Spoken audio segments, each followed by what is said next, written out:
सबसे जो टेक्निकल बात जो बताने वाली है कि दुनिया में पहली दफा इतने कम कीमत के ऊपर चांद कर और स्पेस के अंदर जो अचीवमेंट्स हैं भारत की, दैट इज रिमार्केबल। जितने कम खर्चे के ऊपर ये सारा कुछ किया जा रहा है, इसके पीछे अगर देखा जाए तो स्वाइड नेशनलिज्म के और कुछ भी नहीं है। जब आप प्राइड हो आपके अंदर कि हमने अपने मुल्क का झंडा वहां लहराना है, हमने अचीव ये करना है, तब चीजें होती हैं।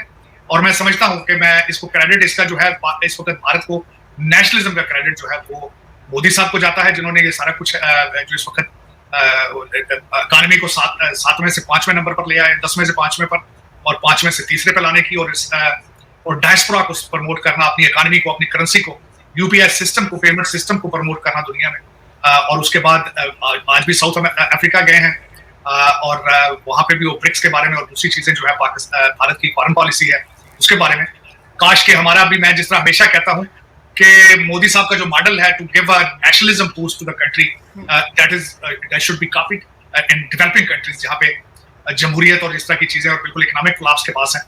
वहां पे उनको चाहिए कि नेशनलिज्म को प्रमोट करें। जिस तरह मैं आजकल, मुझे एक बहुत अच्छी चीज है कि आजकल मैंने वो भारत से सीखी, बल्कि आजकल वहां पे जो नारा वो कहते हैं कि सोच बदलो भारत बदलो, मैं वही अपने पाकिस्तानी भाइयों से भी कहूंगा, सोच बदलो पाकिस्तान बदलो, उसके बगैर पॉसिबल नहीं है। ये जो ब्रिटिश आपके रूलर हैं, चाहे इलेक्टेबल हो, चाहे ये ब्रिटिश ट्रेंड सिविल सर्वेंट हो, इनका आइडिया आपको सर्व करना या पाकिस्तान की तरक्की नहीं है। आपको हर पाकिस्तानी को सोच बदलने की जरूरत है, उसके बगैर गुजारा नहीं। बिल्कुल ऐसा ही सर, बल्कि एक चेंज, जो अच्छा चेंज मैं कहूंगी देखा वो ये कि फवाद चौधरी साहब ने ट्वीट किया और उन्होंने कहा कि पाकिस्तान के टीवी चैनल्स को लाइव कवरेज देनी चाहिए। चंद्रयान 3 की जब हो रहा हो कि जी अब लैंड करने वाला है, तो उस तरह से लाइव कवरेज होनी चाहिए। मुबारकबाद उन्होंने भारत को दी है, जो कि एक बहुत अच्छा खुशगवार चेंज है। उसको मैं खुद मुबारकबाद दूंगा, मेरे लिए खुद प्राइड का मैटर है। और बल्कि मैं, देखिए आप बॉलीवुड की फिल्में देख सकते हैं, आप सिद्धू मूसेवाले को फॉलो कर सकते हैं, तो चंद्रयान 3 को फॉलो क्यों नहीं करते भैया? अब नफरतों के दरवाजे बंद करें आप ये। बल्कि आरजू, मैं ये बिलखुसूस ये कहूंगा, हमेशा मैं कहता हूं कि भारत के मॉडल को फॉलो करो और भारत के साथ ट्रेड करो भाई, रिलेशनशिप ठीक करो, ट्रेड करो। ईरान को आपने शिया करके दरवाजा बंद कर दिया, यहाँ पे हिंदू करके बंद कर दिया दरवाजा आपने, और क्यों कर दिया? आपकी जरूरत है ये ईरान और भारत के साथ रिलेशनशिप करना, आपकी बका की के लिए, आपकी सर्वाइवल के लिए बहुत जरूरी है। चाइना भाग भाग के जाते हैं, वो कौन से मुसलमान है? बल्कि वहां पे देखें आपके वीगर मुसलमानों के साथ क्या सलूक किया जाता है, लेकिन आप उनकी बात भी नहीं करना चाहते। उस चीज को आप आंख के नीचे फेंक देते हो, डाल देते हो चुप करके, क्योंकि वहां से किकबैक्स मिलती हैं, वहां से रिश्वत मिलती है, वहां से सारा फ्रॉड है, पीजे लेते हो सारा, इसलिए बात नहीं करते उसको। ये भारत के साथ, मैंने जिस तरह बताया आपको कि इस वक्त पाकिस्तान की सर्वाइवल के लिए बहुत जरूरी है कि नॉर्मलाइज रिलेशनशिप भारत के साथ हो, अपने जो डिफरेंसेस उनको खत्म करें, ट्रेड शुरू करें, वहां से अपने चीजें, गंदम चावल, अपने सारी अद्वियात और सारा कुछ, और उस मॉडल को फॉलो करें। और नेशनलिज्म देखें, जिस तरीके से उन्होंने नेशनलिज्म के जरिए अपनी चीजें तब्दील की हैं, आपको भी जरूरत है। आप चांद पे नहीं जा सकते, सर्वाइव करना तो सीखें वहां से। बिल्कुल ऐसा ही है सर, बल्कि मैंने तो खैर ऑर्डर दिया हुआ है मिठाइयों का। मिठाई का वो जो होता है ना सर, वो बड़े मजेदार होती है, जो देसी मिठाइयाँ होती हैं, उसका ऑर्डर किया है और कल शाम को मेरे घर पहुंच जाएंगी। और उसके बाद जो है जैसे ही अनाउंस होगा तो उसके साथ ही जो है वो मैंने पूरे मैं बल्कि ये कहूंगा कि आप घर में पार्टी करें, लाइव करें, बल्कि हमें भी जो उसमें लें, जूम पार्टी करें, सेलिब्रेट करेंगे, क्योंकि it will be a landmark चीज होगी। और खासकर हम जैसे लोग जो कि जिनके साथ हमारी सोचें हैं, चीजें हैं, मिलती है हर चीज, वो इस तरह का मिरेकल करने के काबिल है। हम सबको सेलिब्रेट करना चाहिए। और मैं कहता हूँ इसकी जितनी भी तारीफ करें कम है, कि भारत का जो एक प्रोग्राम है वो सक्सेसफुल हो रहा है पूरी दुनिया के अंदर।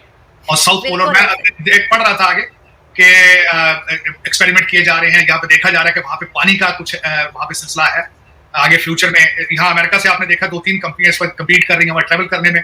रिचर्ड ब्रांसन की कंपनी है, टेस्ला जो है हमारे, उनकी 2 कंपनियां हैं, कम्पीट कर रही हैं स्पेस ट्रैवलिंग के लिए, कमर्शलाइज करने के लिए। फिर लाइफ ऑन द मून, इसके ऊपर भी किया जा रहा है। वहां पे इनका माइनिंग का प्रोग्राम है मून के ऊपर, आइदर फिजिबल और नॉट, लेकिन वहां पे इस तरह के एक्सपेरिमेंट होंगे फ्यूचर में। और अगर कल भारत का ये तजर्बा कामयाब होता है कल, और इसके बाद जाहिर है कि मेरे ख्याल में Bharat will be the 4th country in the world. बहुत बड़ी अचीवमेंट। और मैंने जिस तरह बताया कि मैंने इसके नंबर पढ़े थे, अमेजिंग, किस तरीके से भारतीय साइंटिस्ट जो है उन्होंने इतनी कम लागत में ये सारा कुछ, इतना कारनामा जो अंजाम दिया है, इट्स वर्थ प्रेजिंग। और मैं समझता हूँ हर पाकिस्तानी बच्चे को ये देखना चाहिए। मैं तो बल्कि आरजू एक दफा पहले भी आपको मैंने कहा है कि भारत की खबरें बच्चों को, पाकिस्तानी बच्चों को सुननी चाहिए। देखें वहां पे किस तरह कर रहे हैं इंफॉर्मेशन टेक्नोलॉजी को, आर्टिफिशियल इंटेलिजेंस को। अगले दिन वहां मैंने आपको बताया था कि उन्होंने वहां पे एक इनिशिएटिव दिया है कि $4 लाख दिया जाएगा, जो सर्च इंजन, जो बेहतरीन इंजन, सर्च इंजन बना के गूगल के मुकाबले का, वो भारत में लॉन्च करेगा, उनको $4 लाख प्राइज दिया जाएगा। तो इस तरह के इनिशिएटिव पाकिस्तान में भी होने चाहिए। मैं हमेशा कहता हूं कि हमारे किसी अभी तक इंसान ने, पाकिस्तानी ने पाकिस्तान के लिए कोई रोड मैप नहीं बताया, कोई डिजिटल पाकिस्तान का नारा नहीं लगा रहे, कोई इस तरह का इनिशिएटिव किसी कंपनी को नहीं दिया जा रहा कि बताएं एक्सपोर्ट किस तरह बढ़ानी है, क्या मैन्युफैक्चर करें यहाँ पे, कुछ भी नहीं है। मैं यही अफसोस करता रहता हूँ हमेशा, कान पक चुके हैं कि पाकिस्तान से कुछ ही खबर नहीं आती। लेकिन ये ज्यादती है। मैं आपको बड़े सुख से कह सकता हूँ, आप बच्चे आपके भारत की खबरें सुनना शुरू कर दें आपके घर के पास। बिल्कुल, लेकिन सर इन्होंने तो बहुत से न्यूज़पेपर बैन कर रखे हैं, इंटरनेट पे सर चैनल्स बैन किए हुए, लेकिन इसमें सर आप कितना क्रेडिट देंगे नरेंद्र मोदी जी, प्राइम मिनिस्टर मोदी जो हैं, उनकी गवर्नमेंट को, कि जिसकी वजह से इस किस्म के प्रोजेक्ट्स और इस किस्म की सक्सेस उनको मिल रही है, जैसे चंद्रयान 3? मैं समझता हूँ 100% क्रेडिट उनको जाता है, मोदी जी। देखिए, 10वें नंबर से 5वें नंबर पर इकॉनमी को लाना और 3रे नंबर का वादा करना, और फिर लोगों में प्राइड इस चीज की लाना कि लोग अब दूसरे ममालिक से अपनी जगह छोड़कर भारत वापस जा रहे हैं। ये प्राइड है, वहां पे लॉ एंड ऑर्डर के हालात है, इकॉनमी है, वहां पे स्टेबिलिटी नजर आ रही है, 600 बिलियन उनका फॉरेन एक्सचेंज है इसमें। तो फिर ये सारी चीजें किसको क्रेडिट जाता है? अल्टीमेटली मोदी जी को जाता है। मैं हमेशा ये कहता हूं कि मोदी जी ने जो नेशनलिज्म का, दुनिया के अंदर एक मुख्तलिफ नेशनलिस्ट मूवमेंट्स चली थी, सारी कोलैप्स कर चुकी हैं सिवाय भारत के। मोदी जी की जो नेशनलिस्ट मूवमेंट है, इससे पहले तो मखलूत गवर्नमेंट होती थी, कोलिशन गवर्नमेंट्स होती थी, कमजोर होती थी, फैसला साजी कर ही नहीं सकते थे, आपस में लड़ते रहते थे। तो मेरे ख्याल में ये सारा क्रेडिट जो है 100% मोदी जी को जाता है।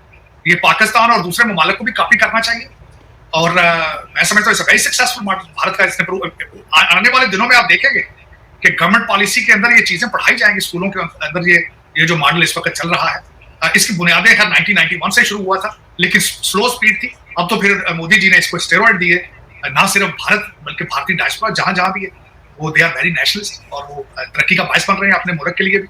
रेमिटेंस बहुत भेज रहे हैं भारत में, इन्वेस्टमेंटें, बहुत फॉरेन इन्वेस्टमेंटें आ रही हैं। मैं बार बार कई दफा आपके प्रोग्राम में बताया, फॉरेन इन्वेस्टमेंट तब आती है आरजू जब लॉ एंड ऑर्डर बेहतर हो, जब जो इन्वेस्टर हो उसको पता हो मेरी इन्वेस्टमेंट सेफ है, मैं अगर वहां जाऊंगा मेरी जिंदगी सेफ है, तब होती है। और ये चीज हमारे पाकिस्तान में मेरी दुआ है कि वो भी इस तरह के हालात पैदा कर सकें, लॉ एंड ऑर्डर और अदालतों के जस्टिस के हालात बेहतर हो, ताकि लोग इन्वेस्ट कर सकें। कहने की बातें हैं, दोनों आपके पिछले शहबाज शरीफ साहब भी और अमीरुल मोमिनीन जो है हमारे पिछले, जो अब जेल में आजकल, इन दोनों का आइडिया यही था कि पाकिस्तानी, ओवरसीज पाकिस्तानी आएंगे तो दूध की नहरें चलेंगी। सबसे पहले तो ये देखें हम ओवरसीज पाकिस्तानी कौन है। हमें आपने धक्के मार मार के वहां से निकाला है, पहली बात तो ये है।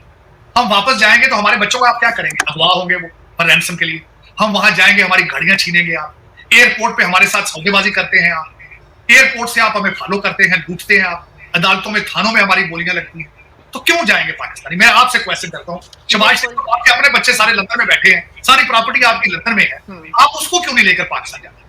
अमीरुल मोमिनीन से मेरी रिक्वेस्ट है, अपने बच्चे क्यों नहीं आप लंदन से पाकिस्तान गए? आपने बल्कि खुद एक दफा फरमाया था कि अभी महीना दो पहले कि पाकिस्तान सेफ नहीं है, मेरे बच्चे यहाँ आए। आपके बच्चों के लिए सेफ नहीं है तो आप मुझे कहते हैं कि मैं अपने बच्चों को लेकर जाऊंगा। लेकिन सर बच्चों से मुझे याद आया कि वो बडग्राम में जो हादसा हुआ है सुबह, वो बच्चे कितने 12 घंटे बेचारे हवा में, जो है कहना चाहिए, लटके रहे, और उसके बाद हम कहते हैं कि हमारे यहाँ टूरिस्ट क्यों नहीं आते। ये तो हाल है, पूरी दुनिया ने देखा। बीबीसी पे मैंने खुद सुबह उठाऊं तो पहला चैनल बीबीसी मैंने ऑन किया तो सबसे पहले मुझे पता लगा। आपकी बात मिलूंगी, टूरिस्ट किस तरह जाएंगे आपके, जब आपके धमाके पर धमाका हर शहर में हो रहा है, तो टूरिस्ट किस हालात में जाएगा? वो अंधा होगा आंखों से, तो बहरा होगा कानों से, जो टूरिस्ट चला जाएगा। वरना आप टूरिस्ट की बात करते, पाकिस्तानी डरते हैं 2 दफा पाकिस्तान जाने से।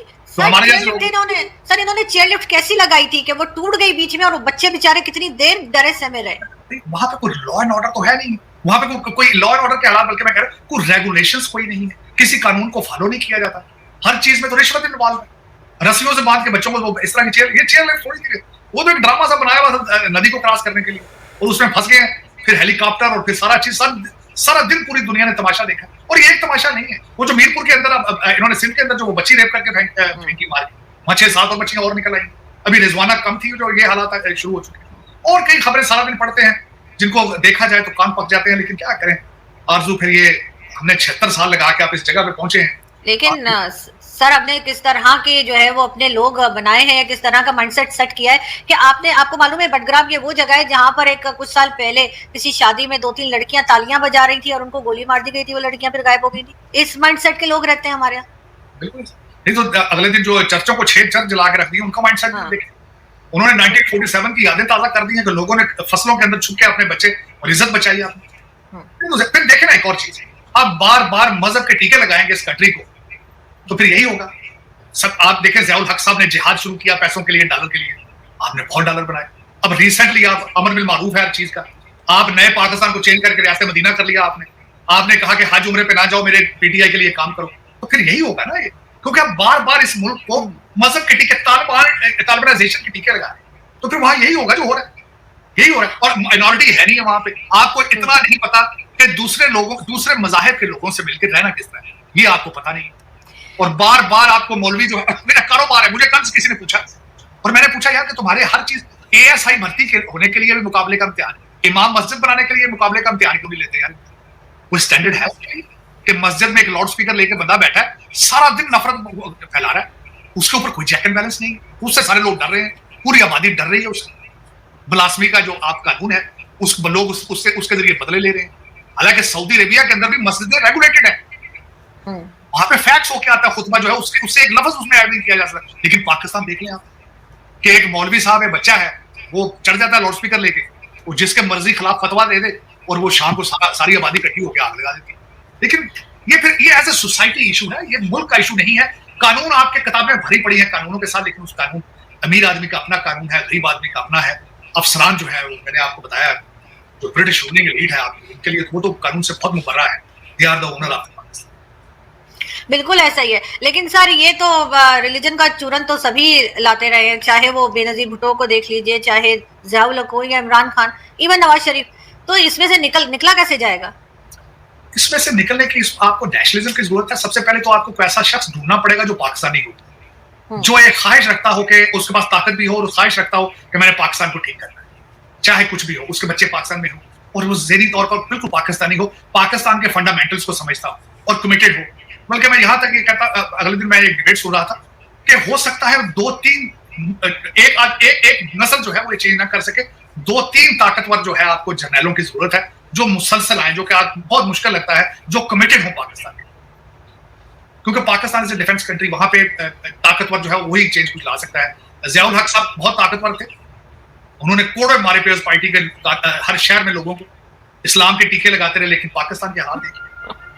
सर इस्लाम के ठीके से मुझे याद आया, हमारे यहाँ एक पॉलिश एम्बेसडर हुआ करते, पोलैंड के एम्बेसडर, जो पाकिस्तान में इस्लामाबाद में मेरे घर भी आ चुके हैं एक इवेंट में, बल्कि 2-4 इवेंट्स में, और मैंने आज देखा कि उनको भी हमने कलमा पढ़ा दिया, वो मुसलमान हो गए और सबने वो मुबारकबादें उनको लिखी थी और मैंने वहां पे लिखा वाई, कि क्यों भाई, किस लिए, मुझे समझ नहीं आ रही कि उन्होंने क्यों, मतलब एकदम से उनको क्या हुआ। लेकिन हमारे तो यार, हम तो अभी रो रहे थे कि हम जो हिंदू फैमिली तो रहती है या दूसरी माइनॉरिटी, हम उन्हें पढ़ा देते हैं, हमने तो एम्बेसडर को कलमा पढ़ा दिया, हम तो इतने काबिल लोग हैं। नहीं देखिए, कलमे को समझा ना जाए, उसको पढ़ने का क्या फायदा। मैंने शायद कल आपसे ही कहा था आरजू, सारा दिन हम एक दूसरे को अस्सलाम वालेकुम कहते हैं, सलामती की दुआएं देते हैं, लेकिन कमर में छुरियां मारते हैं सारा दिन। कहते हैं पाकिस्तान का मतलब क्या, ला इलाहा इल्लल्लाह।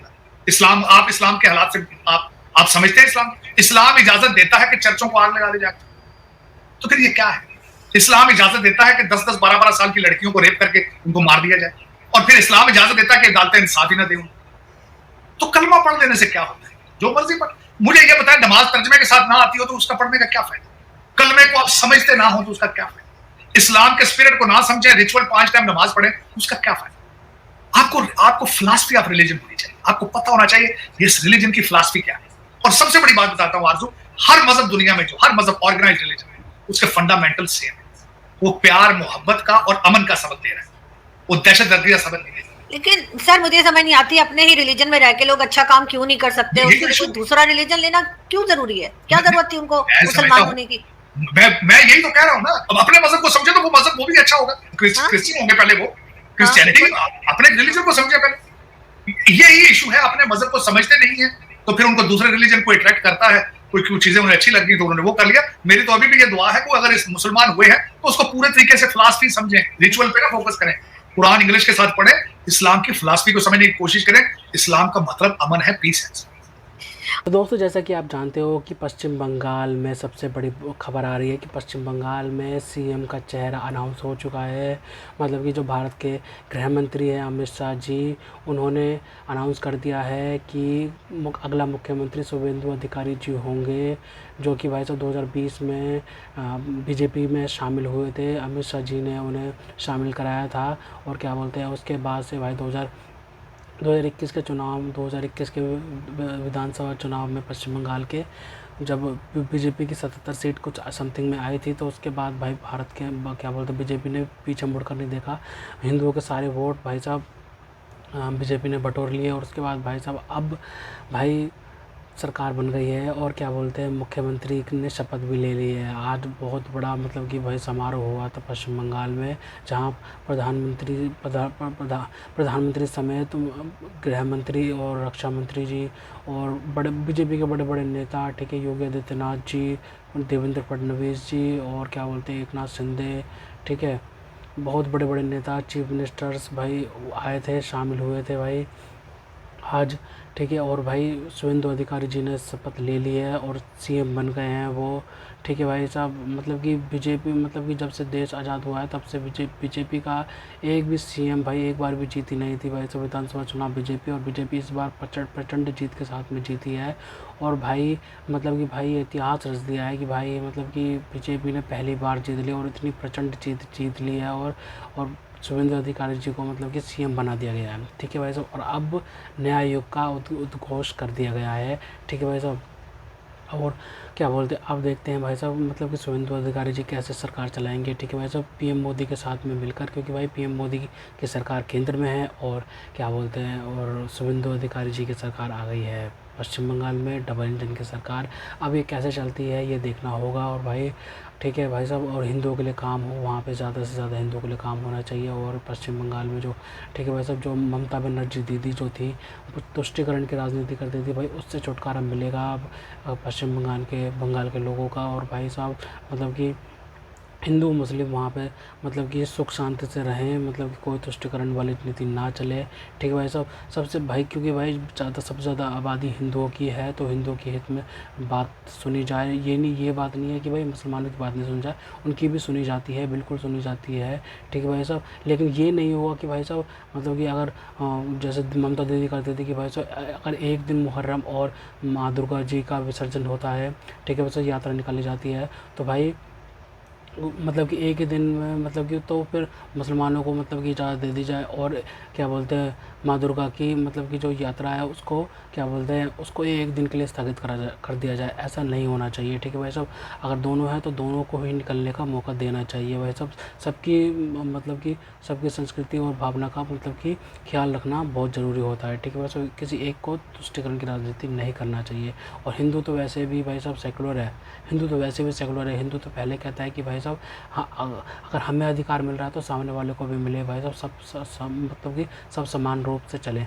तो भाई यही हिंदू हमेशा सोचता है। हिंदू ने कभी भी ये नहीं सोचा है कि बस हम कर लें सब कुछ चीज़, क्योंकि भाई आपको पता होगा कि भाई साहब जो भारत के अंदर जितने भी मंदिर हैं उस पर भारत सरकार का कंट्रोल है, लेकिन भाई जो मस्जिद्स हैं मॉस्क्स हैं मुसलमानों की जो मतलब कि प्रार्थना स्थल हैं मुसलमानों के, वहाँ पे कोई भी वो नहीं है, मतलब कि सरकार का दखल नहीं है। और इस बात पे फिर भी हिंदू कुछ नहीं कहते हैं भाई साहब फिर भी हिंदू कुछ नहीं कहते। इतना सही शून्य है हिंदू, ठीक है, सेकुलर है हिंदू, मतलब कि हिंदू किसी को छेड़ता नहीं है।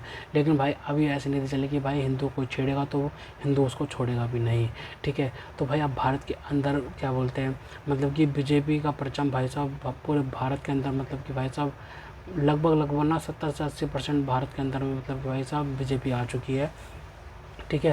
पूरे नॉर्थ बेल्ट से लेके भाई साहब नॉर्थ ईस्ट में भाई साहब पूरी बीजेपी आ गई है, और साउथ का एरिया रह गया है, ठीक है भाई।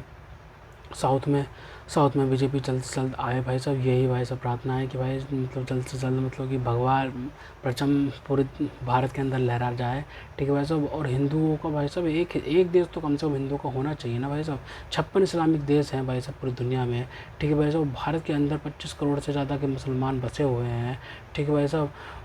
फिर भी भाई साहब क्या बोलते हैं हिंदुओं पर ऐसा जुल्म होता है भाई साहब, ज़्यादती होती है, तो भाई अच्छा नहीं लगता है। लेकिन भाई मतलब कि एक कम से कम भाई हिंदू राष्ट्र तो घोषित कर देना चाहिए भाई साहब, क्योंकि हिंदुओं का भी तो हक है भाई साहब। जब क्रिश्चियन कंट्रीज़ हो सकती हैं, मुसलमानों की कंट्रीज़ हो सकती है भाई, तो एक हिंदू कंट्रीज़ क्यों नहीं हो सकती भाई, हिंदुओं की कंट्रीज़ क्यों नहीं हो सकती है भाई, एक तो होनी चाहिए ना भाई साहब, ठीक है भाई साहब। ये बात अलग होती है कि भाई साहब मुसलमानों ने अपना मुल्क ले लिया भाई साहब, पाकिस्तान बना लिया, ये बना लिया, बांग्लादेश बना लिया, एक भाई भारत नहीं बनने दे सकते भाई साहब, ये अलग ही एक नीति चलती है। तो खैर तो दोस्तों, अगर आपको हमारी ये वीडियो पसंद आई तो कम से व्हाट्सएप पर जरूर शेयर कीजिएगा। साथ साथ चैनल को सब्सक्राइब करके हमारा मनोबल जरूर बढ़ेगा, ताकि हम आपके लिए ऐसी ही मनोरंजन वीडियोस बनाते रहें। तो गाइस मिलते हैं आपसे अगली वीडियो में, तब तक ले जय हिंद।